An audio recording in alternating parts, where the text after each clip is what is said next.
Hey everybody, welcome back to Backlog Banter. I'm your boy Abram, joined as usual by Tucker Hazel, and we are here today to oblige the most desperate and intimate wishes of one Tucker Hazel. Because today, everybody, we are starting E3 coverage early and talking in general about why we are so excited for E3 2021. Okay. Because here's the deal, everybody. We are not going to be rolling out our predictions and things of that nature until the beginning of June, because that's when people are going to be searching for E3 videos, and we want this E3 season to propel BLB to the moon. It certainly could. But we have been talking ad nauseum in our Discord. Link in the description if you want to talk to us. Subscribe. That button's down there too. Talk out of both sides of my mouth for that one, because I want you to subscribe and do all that stuff. But the fact of the matter is, we have been very, very excited, not only for E3, but to start E3 coverage, because this one could be big. So today, Tucker, I just want to talk with you about why this showcase could be, and this will be used in court when we overhype ourselves for these showcases. Yep. Why E3 2021 could be so cool. And I think it's the could be. That's the real big thing here, is that when you look back at, all these, look back at previous E3s and the predictions that people have and the excitement people have going into them, it's sort of like, okay, this is going to be the year. This is when they drop all the big things. This is when everything gets the ball rolling. And especially Nintendo, which is what I think we're mostly focused on Let's today. just talk about Nintendo. Okay, all right. Video. This is the Nintendo thing. By the way, guys, he did not tell me the topic before this, so we're picking this up as we're putting it down. But for Nintendo, there's a lot of things that Nintendo's not predictable, and there's a lot of things in their E3 showcases that just don't make sense. Like, why don't they show this? Why are there updates for this when there don't need to be? Why is this trailer so long? And of course, they do have pretty consistently every year the reels, the hype trailers, but they don't always hit the highest they could. Yeah. But this year, because of the pandemic and because of E3 2019 being mostly updates on games and stuff, and of course the Smash DLC, there's a lot that can happen at this year. And when you look at just what's reasonable for them to show this year, it already has the potential to be one of, if not the best Nintendo E3 showcases, at least in the modern era. No, I completely agree. I think that Nintendo, both by its own creation and because of outside forces, is in a situation where it's probably sitting on a shit ton of games right now. Because modern Nintendo's new fetish is, let's announce a game and release it 6 weeks later, right? Yeah. Mm-hmm. So you just got to think, and Nintendo has gone on record saying that there are still a lot of games coming in 2021. Now, this is not a predictions video, but if you're telling me we're going to see that rumored DK game, we're going to see that rumored Metroid game, we're going to throw a couple other things in there, we could go from having BDSP and nothing else to like 5 first-party games, most of them in franchises that people have been like literally willing to sacrifice children for. Yeah. Mm-hmm. Which is very exciting. Yeah. And it's the crazy thing is, like, looking at all those franchises, like, no, it's not even like unreasonable crazy to like think that they might show it there. A new Donkey Kong game, of course, was just rumored, but that makes it pretty likely to show up. Of course, also the 40th anniversary of that good old monkey franchise. But it's reasonable to see a larger trailer for Breath of the Wild 2. I think that's very reasonable. It's very reasonable to get a Smash announcement. It's very reasonable to get a new game announcements from smaller franchises, sort of B-tier stuff. And even just that is new announcements, updates on games that we want to know about, and like Smash DLC, plus more. That's not even counting what they'll have for third party and stuff. So, and the unexpected from Nintendo is always something that you need to keep in mind. And they're also clearing house right now, especially with Skyward Sword HD. They have said specifically that if you want updates on Skyward Sword HD, look to Twitter. And they've been following through. I see. They have been doing their enormous Skyward Sword push now, which frees up a lot of time, not only for Breath of the Wild 2, which, remember, Aonuma said back in March, we will see the game later. And of course, that later must mean E3, right? Mm-hmm. He said this year, I think. Yeah. More information to share later in the year. Yeah, right. So that has to be E3, or it just has to be, right? Or it's gonna be something else Zelda related, because we're clearing house. That's what we're getting. Mario Golf has already gotten its overview trailer. They're done with that. We're done. Could have expected previously, probably at the E3, considering where the game comes out in relation to it. But again, you're right. is that when I rewatched the E3 2017, 18, and 19 Yeah, I directs wanted to get into that. yesterday, just because I was trying to take count of how many new games were announced, what the focus was in terms of third-party games, what the focus was in terms of updates on previously announced games, and barring E3 2017, which had a run of new Kirby game, uh, Pokemon coming to Switch, which is still exciting. Right. Metroid Prime 4 logo drop and Crafted World, Yeah. and then also Rocket League coming to Switch. Great Odyssey trailer. Mario Rabbids Kingdom Battle. That is one of the high. That's one of the probably the top tier of E3s for Nintendo. But after Mhm. that, most of these shows are a banger and a banger, some third-party stuff, and then updates on games we previously know about. A way too long trailer about Xenoblade, a way too long trailer about Link's Awakening that we don't really need. So, some they really like to say, hey, remember, this game is coming, get it. But if they're getting those out of the way, then again, the clearinghouse is very exciting for the possibility of what they're not going to show as The well. other difference, I think it's important to note, because we were used to getting those, okay, here's a deep dive on Ultimate, or here's the re-reveal of Three Houses, which were the two big announcements alongside Super Mario Party in 2018, Yeah. was Nintendo was getting in the habit, and I think they kind of kicked it, of announcing shit way too early. That's always been a Nintendo staple, right? That's always been their MO, but they're starting to change it. I think they're recognizing just how bad that is for PR, especially when people can actually talk on social media. It's no longer, Yeah. hey, we're going to talk about Brawl, and then it's going to come out literally 3 years later. Now people are bitching at Nintendo about it, you know? So this is a position where we do not know the holiday game. We do not know the fall game. In 2017, we knew about Odyssey, so it's time to detail Odyssey. Good We knew point. about Ultimate, Yeah. it's time to detail Ultimate. Yeah. We thought we were going to get Animal Crossing that fall. We ended up getting in the spring, but we had to detail Animal Crossing, right? They had to Now, reveal Animal Crossing at right. E3 2019. That, oh man, what a great trailer with the visual stuff. Oh, I remember that one so fondly. Tucker, here's the other thing, right? There's a rumored Pokemon Presents happening soon, which I think is pretty much guaranteed.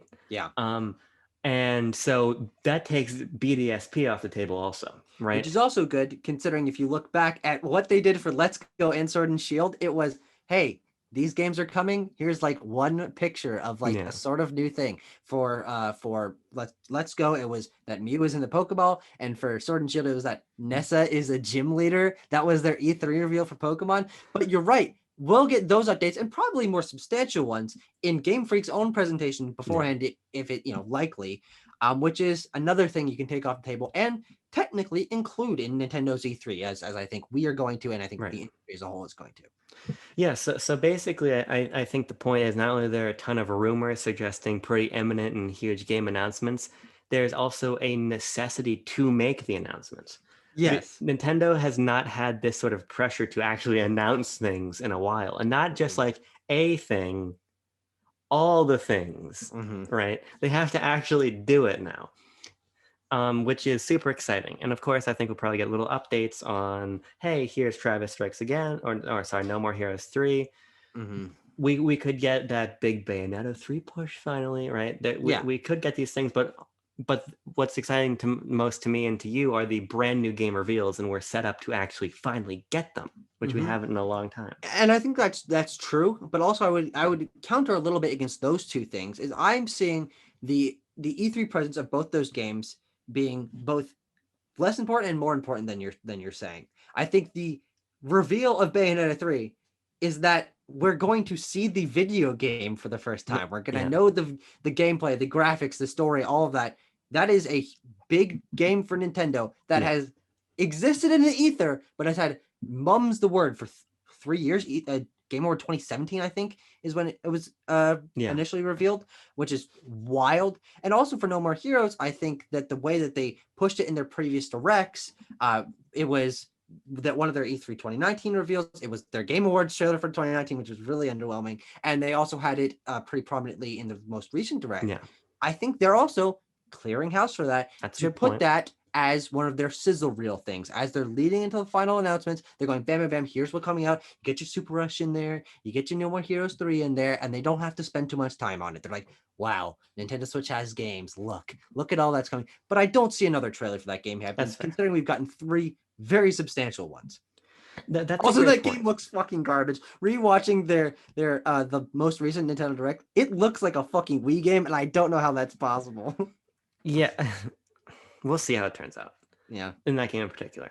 I think what is important to note though is that I don't know how much third-party stuff for Switch will be showed off in sure. Nintendo's conference specifically. Mhm. Like there's a lot of leaks coming out of Sega. Not only have they said that there's going to be Sonic announcements imminently for the franchise's 30th anniversary, including stuff like Colors HD has been leaked and Unleashed HD and all kinds of stuff, but also new Monkey Ball game. But I think probably Sega would save those for their show. A lot of They have their own show. Yeah, I believe a lot of publishers are really coming with their own programs this Hmm. year.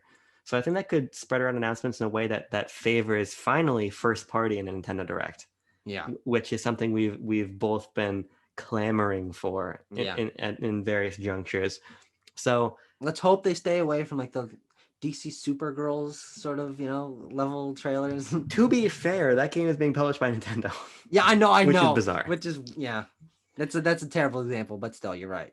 Yeah, I do try to rack my mind and get nervous about which game is going to have the 15-minute Xenoblade trailer this year. Mhm. But we're in a situation where I think whatever game gets that trailer is going to be a new game. So at least that's kind of interesting, you know? Yeah, if they decide to go the route of reveal Yeah. and breakdown within the same thing, which maybe may or not. I mean, we also don't. The craziest thing about this, we don't know when any of these showcases are. Right. ESA has just been zip in the background, and we also don't know how long Nintendo Showcase is. So we have to tailor our expectations in that way. But even if it is only a 35-minute direct, if it is essentially all first party stuff, that's already like more Nintendo content announcements than we've gotten in the last year and a half. Right, which is really important. And it's important to note that we don't have scheduling stuff because Nintendo really could come out and be like, hey, here's a 25-minute presentation. Ooh, they better fucking not. I don't think they will, but it's important to note Nintendo just kind of silently didn't show up in 2020. They also in 2016 was like, hey, we're only bringing Breath of the Wild. Yeah. And then announced I forget, they announced I think Mario Party, not Super Rush or Star Rush. No, Super Rush Island is the golf Tour. one. Island Tour No. came out in 2013. Star Rush Yes. came out in No. 2016. Wait. Yes. Wait. Yes. Basically, the point is there's a chance Nintendo could really fuck us over here, but I don't think they will. I think what's most likely is that we're going to get a pretty solidly long E3 presentation and then 2 or 3 days of Treehouse, which is exciting, especially if there's so many new games.